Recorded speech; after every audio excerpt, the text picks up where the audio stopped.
Hey everyone, so for Unit 3, Lesson 4, we are going to take a closer look at some of the key leaders of Egypt. So in other words, we're going to look at some very important pharaohs today. So in the last lesson, you were able to see the breakdown of the ancient Egyptian government over time. You were able to see who was in charge and how things changed in leadership throughout the timeline of ancient Egypt. You also learned about the pharaohs and their roles. So just really quick, let's review some of those roles and jobs that Pharaoh had. So Pharaoh was the supreme leaders of the land. They were seen as divine or godlike, or sometimes even as a god. Some of the jobs that Pharaoh had included being the go-between for the people and the gods, to be a religious figure and leader, to collect taxes, to protect the people, to make the laws, and to control and take care of everything. So they were a religious leader, a government leader, and a military leader. Today you will learn more about some of these pharaohs and the important things they did during their reign. So remember, the ancient Egyptian timeline is broken up by historians to help us better understand how things worked and look at the similarities and groupings of the types of rulings that occurred. So we're going to do the same with the study of the pharaohs. We're going to break it down into the three kingdoms. We're going to look at the Old Kingdom pharaohs, the Middle Kingdom, and the New Kingdom, and look at some of the key pharaohs and some of the big things that they did. So King Menes is actually going to be considered the first pharaoh of Egypt. He is the first one to unite Upper and Lower Egypt into one kingdom and brought everyone together. And just a fun fact about him, he ruled for about 62 years and was killed by a hippopotamus. So remember, the Old Kingdom was also known as the Age of the Pyramids. So let's learn about the pharaohs who had built them. So we have Pharaoh Dozier. Pharaoh Dozier is most well known for his use of stone architecture, and he, along with his chief advisor and architect Imhotep, created a 6-step pyramid, which is in this picture right here. He is known for building this pyramid, which is considered to be the first pyramid in Egypt. So then we have our 3 great pyramids of Giza, and we're going to look at each one of these and the pharaohs who had them built for themselves. So Pharaoh Khufu is going to be the first one that we talk about. He is best known for building the tallest pyramid. So this is the Great Pyramid that's in the center of those pictures. Not much is known about what he was like as an actual ruler. Some people say he was really cruel. Some say he was kind. But we do know he really helped to establish that idea that Pharaoh was the central power and had the most control. So then we have Pharaoh Khafre. So Pharaoh Khafre is going to be the son of Pharaoh Khufu. So his pyramid is only slightly smaller than his father's, but he also had the Sphinx built. So the Sphinx was supposed to look like him, the face of the Sphinx. Of course, over time, due to erosion and robbers and vandalism, parts of the Sphinx have broken off. So we don't really know exactly what he would have looked like, but this is what it was supposed to be built like. And then we have Pharaoh Menkore. He is the son of Khafre. So we have the grandfather, the son, and the grandson. He was supposed to be a very just and kind king. His pyramid actually wasn't finished when he died, but his successor completed it for him. So then we have some of the Middle Kingdom pharaohs. So we have Pharaoh Mentuhotep, so the second. He is best known for reuniting Egypt because remember, when the Old Kingdom fell, there's going to be about 150 years of chaos and civil war.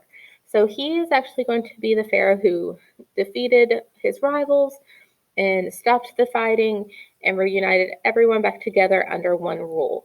So he is the one that is credited with starting that Middle Kingdom time period. So then we have Pharaoh Senusret the first. He was a very strong leader, but he was also very focused on art, literature, and architecture. So craftspeople and the arts really flourished and thrived during the time under his reign.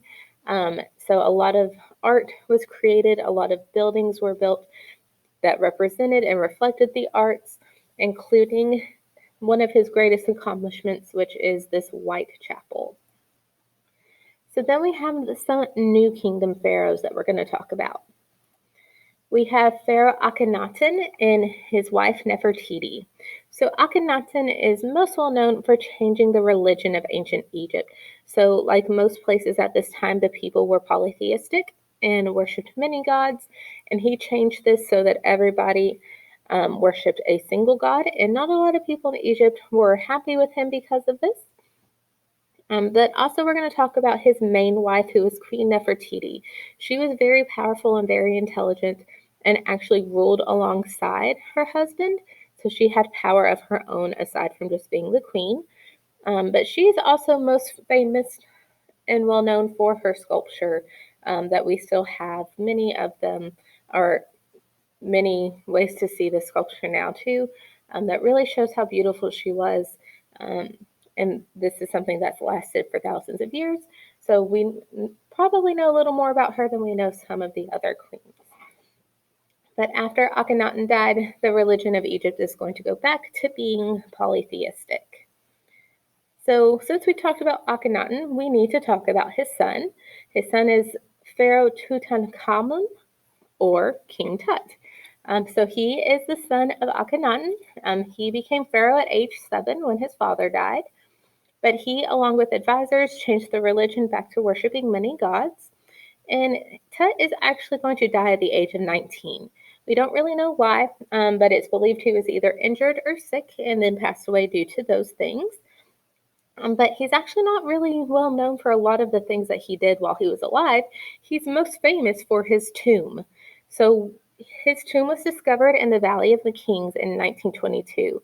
And at that time, it had been untouched by robbers and thieves. We have not found a tomb up to that time or since then that had been untouched. So this really let historians know more about the burial practices of ancient Egyptians and know what kinds of things happened or were put into these tombs. So that's why King Tut is most well known for his tomb and what was found with him. So we also have Ramesses the Great, or Pharaoh Ramses II. A lot of these pharaohs are going to have multiple names or they have variations of the same name, and this is one of those examples. Ramses II is often known as Ramesses the Great. He's considered to be one of the greatest pharaohs of Egypt due to his military leadership that really helped to secure land and bring peace and grow the empire. He was also a great builder. Some of the famous things that he had built during this time are the Ramesseum, Abu Simbel, and then Pi Ramesses. So this one is Abu Simbel that we've talked about in class before. And then we have Pharaoh Hatshepsut. So Pharaoh Hatshepsut is very important because she was an extremely powerful woman pharaoh. There were many rulers throughout Egyptian history that were female, but she's going to be one of the most powerful ones. So she was a princess who originally helped her male family members rule, but she eventually took over herself and named herself Pharaoh. She would even dress like a pharaoh to portray that role and be taken seriously. So she would wear the headpiece with the cobra on it, and sometimes she would even wear a fake beard. But she really helped to set up trade with foreign countries and made ancient Egypt really rich. So her rule was a time of peace and prosperity.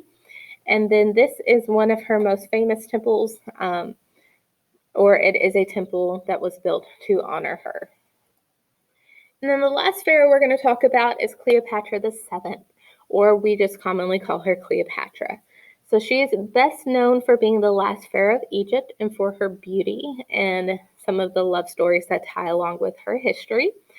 So she was actually of Greek and Egyptian descent. So during different times, different places came in and ruled Egypt, or different groups came in and lived throughout Egypt.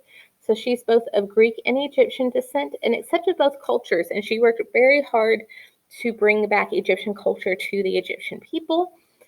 She built up Egyptian economy and trade with other nations and made the area very rich again. And she had many ties to Rome. So this is through treaty, but she also had a child with the ruler Julius Caesar. And then after Caesar was killed, she later married and had children with Mark Antony. But she wanted her son with Caesar to rule Rome, and attempted to invade through different battles, and that did not go over well. They were failed attempts. And after these failed attempts, she died by suicide. And after this point, Egyptian rule with a pharaoh ended. There was not another pharaoh after her. Egypt fell to the control of Rome. So here's just some things about some of the big pharaohs and some of the important things they did during their reign.